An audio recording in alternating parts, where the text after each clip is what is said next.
Salut à tous et bienvenue sur Wargame Lore Iggy TV. On continue la partie numéro 5 de la croisade Armageddon. Donc on va approcher du dénouement. Il y aura encore 2 vidéos, celle-ci et une à venir. Donc là c'est l'assaut sur les désolations de feu. Les désolations de feu, c'est là où on a la porte de l'ange rouge qui permet l'apparition des démons, l'apparition d'un flot continu de démons, ce qui empêche Armageddon d'être libéré et aux impériaux bien, de gagner cette guerre d'attrition. Donc le grand maître Morvan a décidé d'attaquer avec ses fidèles chevaliers gris. Bien sûr, on a une force de Space Wolf, on a une force de Black Templar avec le commandant Ozel, et puis sur les Space Wolf, on a Spearbjorn.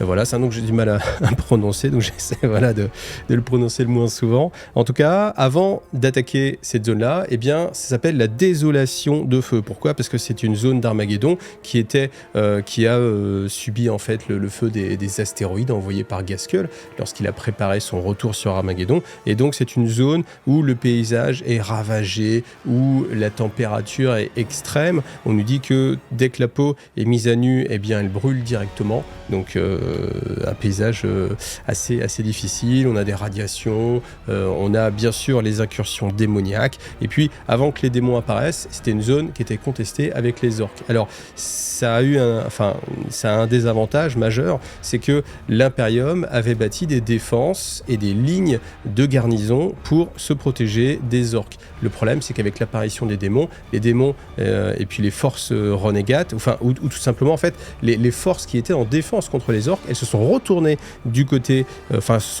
contre l'Imperium et elles sont passées du côté du chaos. Et ce qui était avant des lignes de défense pour l'Imperium sont devenues maintenant des places fortes pour le chaos et qui empêche bien sûr les défenseurs d'Armageddon, encore fidèles à l'Imperium, d'aller détruire la porte de l'Ange Rouge. Alors après, on peut se demander encore une fois que fait la flotte en orbite. Alors justement, on a un petit passage, ça s'appelle Surveillance orbitale, au moment où l'assaut sur les désolations de feu débuta, la guerre spatiale au-dessus d'Armageddon avait depuis longtemps tourné en faveur de l'Imperium. Ok, très bien, on s'en doutait. Alors que l'Eternal Crusader et l'Allfather Honor se repliaient pour effectuer des réparations, la barge de bataille Bright Sword des Granite se plaça en orbite basse afin de pouvoir déployer des forces supplémentaires au besoin. Et c'est tout. Et c'est tout, en fait, et c'est tout. Et il y a un moment donné où, on ne sait pas ce qui s'est passé en orbite. On sait que c'est passé à la faveur de la marine impériale. Maintenant, qu'est devenu le Conqueror ? Est-ce qu'il est encore en orbite ou pas ? Aucune idée. Donc ça, j'espère vraiment qu'on aura la suite, parce que comme je vous dis, je lis pas tout le livre, je m'arrête en fait à chaque fois pour faire la vidéo, et puis après je découvre. Donc là, de ce que j'ai lu, je ne sais pas encore, mais j'ai vraiment envie qu'il y ait une suite. C'est pareil, en gros, a disparu comme ça un peu vite fait. J'espère que c'est pas le Conqueror qui est pareil, qui a disparu, sans qu'on sache vraiment ce qui s'est passé en orbite, tout en sachant que pourquoi je pense à ça, c'est parce que là, ce qui va se passer, c'est que l'Imperium va essayer de faire un débarquement comme on l'a connu en Normandie, donc avec des barges, des bateaux, des embarcations, pas du tout de façon aérienne, pas énormément, et que la plupart des choses doivent passer par la mer bouillonnante. La mer bouillonnante, c'est justement une mer qui est en proie à une ébullition, suite aux perturbations qu'il y a eu dans ces zones-là. Bon, ok, pourquoi pas. Donc, bien sûr, comme ils n'ont pas assez de bateaux, ils vont recruter en fait des bateaux civils, donc des barges de transport, etc., pour ramener les véhicules lourds sur les désolations de feu. Quand on a des vaisseaux spatiaux en orbite, même s'ils ont été un petit peu amochés, je pense qu'il y a quand même moyen de prévoir quelque chose et d'utiliser des vaisseaux de débarquement, quelque chose d'un petit peu plus conséquent pour se faire. Mais bon, peut-être qu'ils ont peur des défenses orbitales qui seraient là, mais en même temps, comme c'est des défenses qui étaient faites pour lutter contre les orques qui n'avaient pas de force spatiale, qui étaient simplement présents en surface, j'ai du mal à imaginer qu'il y ait des silos de défense anti-vaisseaux de débarquement ou ce genre de choses-là. Bon, peu importe, le but c'est de faire un débarquement. Donc, débarquement, ce débarquement il est assez compliqué. La seule chose qui l'aide un petit peu, c'est justement les chevaliers gris. Les chevaliers gris ont la capacité de se téléporter, et ils se téléportent, alors bien sûr, de force de l'Imperium, la capacité de se téléporter, mais les chevaliers gris un peu plus que les autres, et ils vont utiliser cette capacité pour venir attaquer, nettoyer tous les postes d'armes lourdes. Pourquoi les armes lourdes? Évidemment pour éviter qu'on détruise les transports et les embarcations, et ce qui se passe, c'est que quand les embarcations arrivent et déchargent en fait les troupes, eh bien il y a quelques tirs d'armes légères, mais tous les postes de défense d'artillerie ou contre les véhicules ont été détruits, nettoyés par les chevaliers gris. Alors on dit que ça a été aidé aussi par les Space Wolves et par les Black Templars aussi qui sont là. Bon.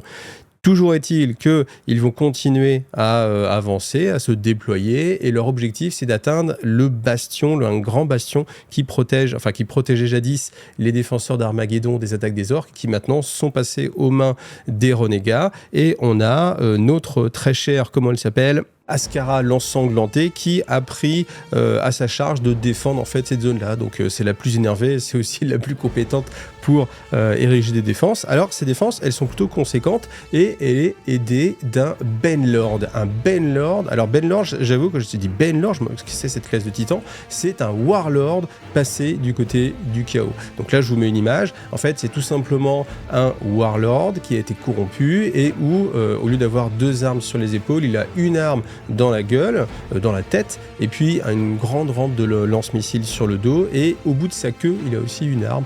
Donc voilà, il est plutôt doué pour le corps à corps, nous dit-on. Voilà, donc cette force-là, elle va est une grosse épine dans le pied des forces loyalistes qui débarquent sur cette zone-là, parce que comme il est caché en plus derrière les lignes de défense, alors on se rappelle, le Bannerlord nous dit que c'est quand même quelque chose qui est plutôt prévu pour aller au corps à corps, mais bon, peu importe. En tout cas, il a suffisamment d'armes lourdes à distance pour vaporiser toutes les forces qui sont en train d'approcher. Donc ça va être assez compliqué, c'est pas les chevaliers gris qui vont pouvoir réussir à s'en défaire. Tout en sachant qu'on se rappelle que juste avant, les Space Wolves, ils ont fait un débarquement sur un Warlord, et que ça a fait une petite explosion qu'on a pété 2 ou 3 d'un coup. Donc là, on va dire qu'ils ont oublié qui savait faire ça.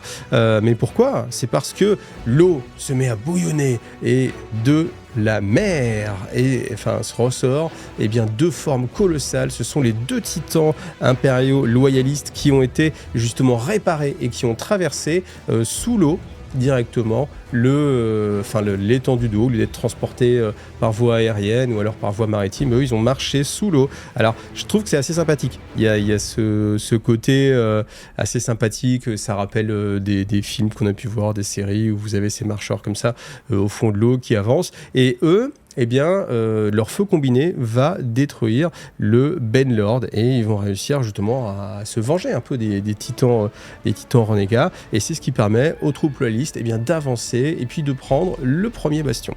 Alors, histoire de faire un petit peu de fan service, pour ceux qui aiment bien les chevaliers gris, on nous parle de Voldus et du frère capitaine Arvan Stern, qui sont des personnages assez connus, assez emblématiques des chevaliers gris. Eux, ils se battent en orbite, tout simplement, à partir de leur croiseur d'attaque, et tout simplement, ils chassent en fait avec des assauts d'abordage toutes les forces chaotiques qui sont encore dans l'espace au-dessus. Est-ce que c'est vraiment le rôle des chevaliers gris de faire ça ? Honnêtement, non. Je vois pas trop.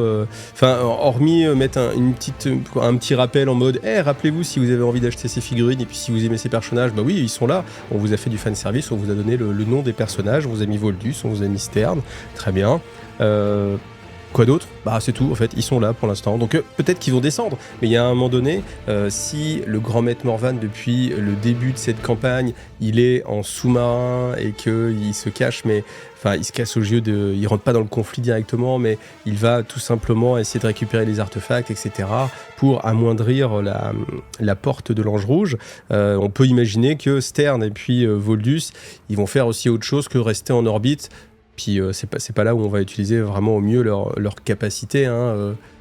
Si c'est des grands combattants ou quoi que ce soit, ok, faire un assaut téléporté, mais c'est pas vraiment leur rôle. Je pense qu'ils seraient beaucoup mieux à lutter au sol, à essayer de capturer aussi, de détruire la porte de l'Ange Rouge. Mais bon, en tout cas, on vous a parlé donc j'espère que vous êtes contents. Pour la suite de l'assaut, c'est assez simple en fait. Le but, c'est d'affaiblir la porte de l'Ange Rouge, et cette porte, elle est alimentée, on va dire, en énergie spirituelle par les monolithes qui ont été détruits détruit déjà sur Armageddon Primus, Armageddon Secondus. Le problème, c'est que là, dans les désolations de feu, eh bien, le warp est beaucoup plus présent. On a des constructions qui sont apparues. On a typiquement des forteresses de cornes qui sont surgies des entrailles de la Terre.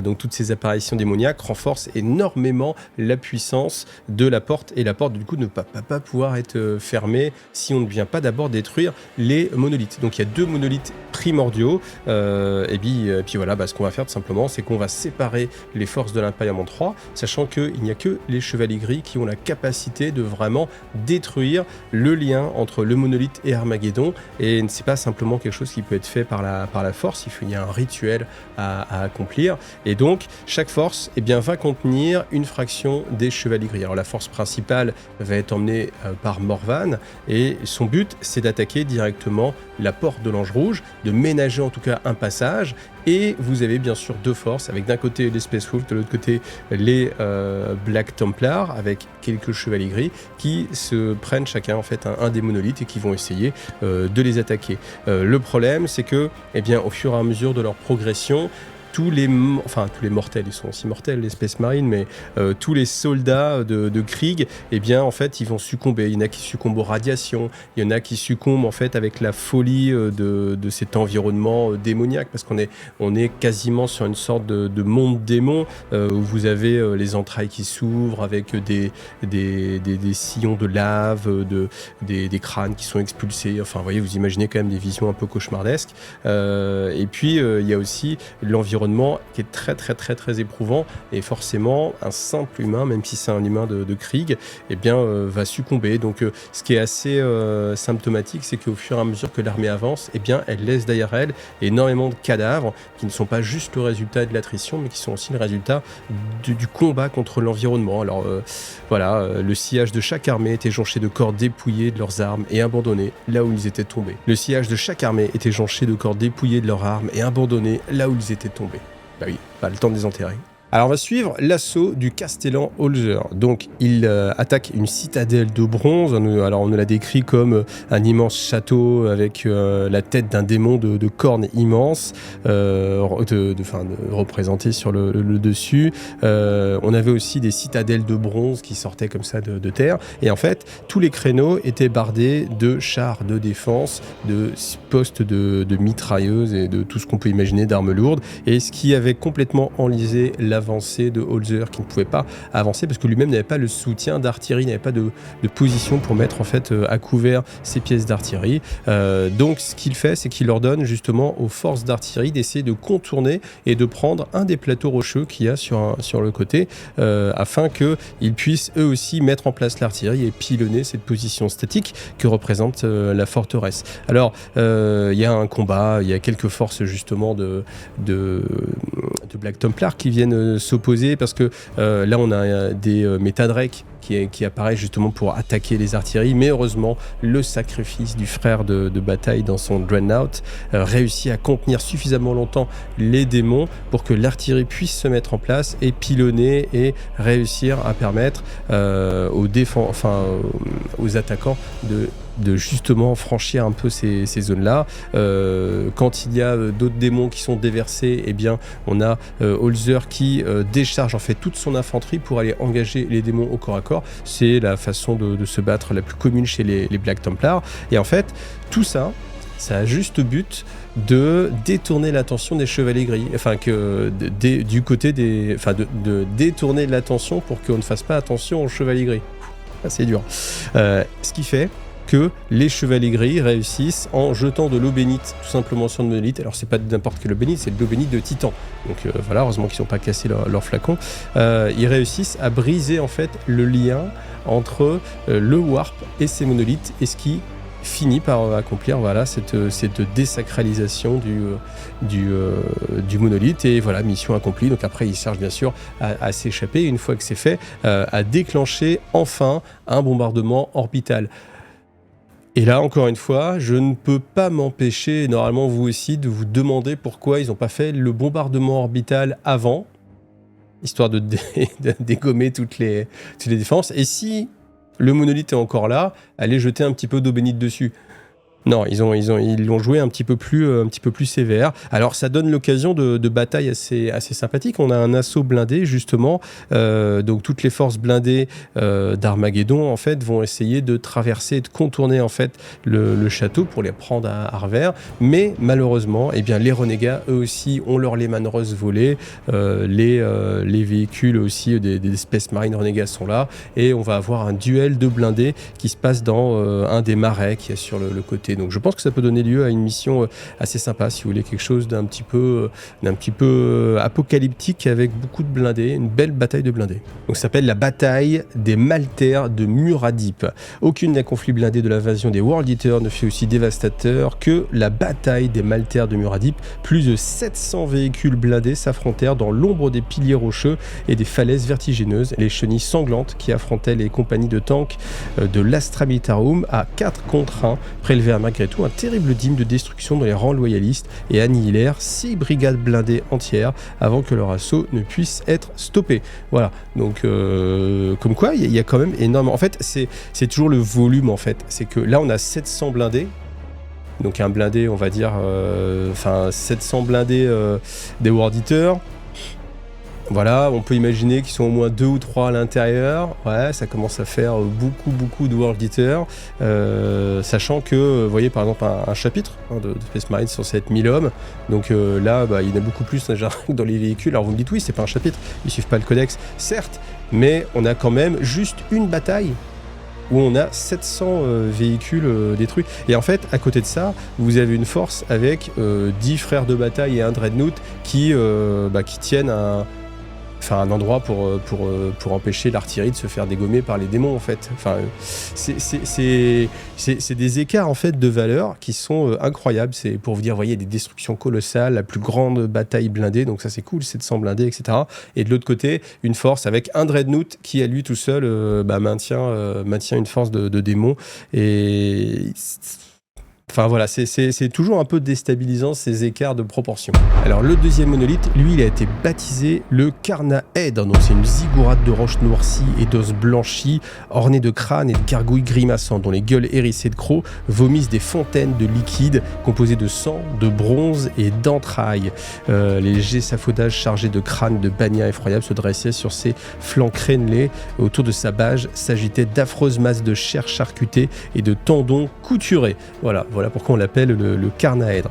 Donc là, c'est bien sûr les forces de Styrbjorn qui l'attaquent. Et là, par contre, la défense, elle va être menée par Skrill l'Octolier qui vient se manifester, qui lui aussi utilise les petites Firewar pour faire des sauts et va aller directement affronter Styrbjorn. Donc là, on a un combat assez violent et le but en fait, là encore, Skrill, on sent que lui par contre, il a vraiment beaucoup de sens tactique. Le but, c'est d'attirer en fait les loyalistes dans des pièges parce qu'en fait, le terrain là aussi est très difficile. Donc c'est pour ça que les Space Wolves n'ont pas utilisé leur véhicule parce que Styrbjorn pensait qu'il perdrait en fait ses éléments lourds, donc il a utilisé uniquement l'infanterie et les loups, parce que les loups fenriciens, eux, peuvent ressentir un petit peu grâce à leur instinct les zones un peu dangereuses et marécageuses. Et voilà, tous ceux qui par contre ne font pas suffisamment attention se trouvent embourbés dans des marécages démoniaques et disparaissent corps et âme. Le fait est que, alors que justement les Space Wolves et les Octoliers sont en train de se battre, on a un escorteur, un Stormraven qui, lui des chevaliers gris, se dirige discrètement vers le haut de la ziggourate pour essayer de commencer le rituel. Mais Skrill est très malin et voyant ça, il réalise que les chevaliers gris sont la vraie menace et que là aussi les Space Wolves ne sont qu'une diversion. Donc il utilise les petits portails warp, les Octoliers peuvent voyager facilement à travers le warp, pour aller intercepter les Grey Knights. Et ce qui se passe, c'est que y a un combat qui est assez violent où beaucoup de Grey Knights vont perdre la vie justement contre les Octoliers. Styrbjorn, Bjorn, Stirjborn. Lui, voyant ça, il va essayer de poursuivre les Octoliers pour protéger le plus possible les défenseurs de Titan, les Chevaliers Gris. Et on a peut-être le combat le plus détaillé, en fait, qu'on a eu jusqu'à présent, parce que c'est vrai qu'on a eu beaucoup d'engagement tactique, mais pas beaucoup de description de combat. Et là, donc, on a un combat où directement Stirjborn, j'ai pas y arriver.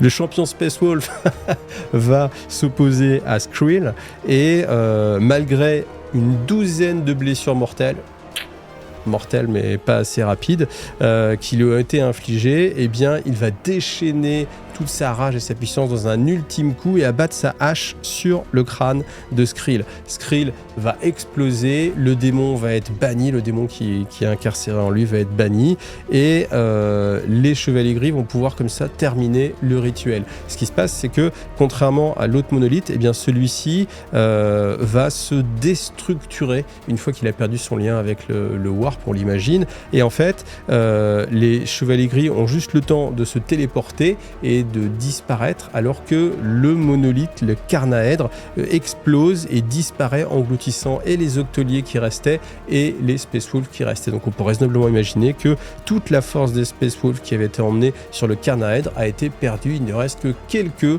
Chevaliers Gris survivants, sachant que c'était déjà qu'un Stormraven, donc je sais pas combien ils étaient à l'intérieur, on va dire 6 peut-être. Il doit pas en rester beaucoup, mais en tout cas, ce qui est certain, c'est que la destruction consécutive des deux monolithes a affaibli en fait l'emprise de la porte de l'Ange Rouge, et on voit qu'elle se met à vaciller. Bientôt le combat final. Voilà, on s'arrête là pour celle-ci, mais en tout cas toujours, je reviens là-dessus, mais les vaisseaux en orbite, moi je m'attendais vraiment à quelque chose d'un petit peu plus présent. Là, il reste juste matière pour une seule vidéo, alors j'ai pas lu encore une fois, mais je pense pas qu'il y aura un impact très, très présent. C'est dommage, on est passé à côté de quelque chose. Moi j'aurais bien aimé qu'on ait vraiment plus de choses, mais en fait, vous voyez, il y a toujours ce système-là où, pour une fois que l'Imperium domine, non, on le passe un petit peu sous silence parce qu'il faut que l'Imperium il soit toujours dans cette situation très difficile où tout le monde meurt. Voilà, là on a Stirjborn qui s'est sacrifié pour tuer Skrill. Voilà, bon, ça on s'en doutait, hein, je vous l'ai dit en début des vidéos, je sais plus, la première vidéo ou la deuxième. Quand on a des personnages dont on n'a jamais entendu parler qui se matérialisent comme ça, vous voyez, ça peut pas être Stern ou Voldus, hein. Non, il faut que ce soit des personnages où voilà, ils apparaissent un nom. Et c'est toujours un peu le drame, parce que c'est cousu de fil blanc, c'est ah tiens, un nouveau personnage dont on n'a jamais entendu parler. Ah d'accord. Bon, on imagine qu'il va se sacrifier. Et que font les vrais personnages dont on a déjà entendu parler? Genre typiquement Grimaldus ou Stern. Ah eux, non, eux, oui, si, ils sont là. Et si, ils sont là. D'accord. Bon, ok, alors ils sont là. Et ils peuvent pas intervenir. Ah non, parce qu'il faut qu'il y ait un sacrifice quand même. Et en fait, cette notion il faut qu'il y ait un sacrifice pour montrer un peu à quel point c'était difficile et à quel point il fallait aller au bout du devoir en donnant sa vie pour défendre l'Imperium. Forcément, il ne faut pas que ce soit les grands héros avec des figurines, surtout qui accomplissent cela. Voilà, et bien écoutez, il ne reste plus qu'une seule vidéo. Je me demande encore comment ça va se terminer, parce que là pour l'instant il y a des choses qui sont mises en place. J'ai pas la sensation du coup qu'Angron va revenir, peut-être qu'il va revenir ou pas, je ne sais pas. J'ai pas la sensation que le Conquérant soit parti non plus, parce que je pense que Skrill, étant donné qu'il était sur la passerelle du Conquérant, je pense qu'il serait peut-être reparti avec, ou en tout cas, je sais pas, qu'il y avait un lien entre lui et le vaisseau. Bon, je l'imaginais comme ça. Voilà, on verra. Bon, en tout cas, la suite, c'est dans la prochaine vidéo. Encore une fois, merci à tous ceux qui m'aident sur Tipeee pour me faire vivre de ce travail-là. Merci à tous ceux qui passent par MyHobbyPlace aussi, c'est important. Ça vous permet, vous, de faire des économies et puis à moi de retoucher 5% sur tous vos achats sur MyHobbyPlace. Donc, merci à vous tous de me soutenir, quoi qu'il arrive. Pensez à liker, pensez à vous abonner et puis on se retrouve en commentaire. Allez, à bientôt. Salut à tous.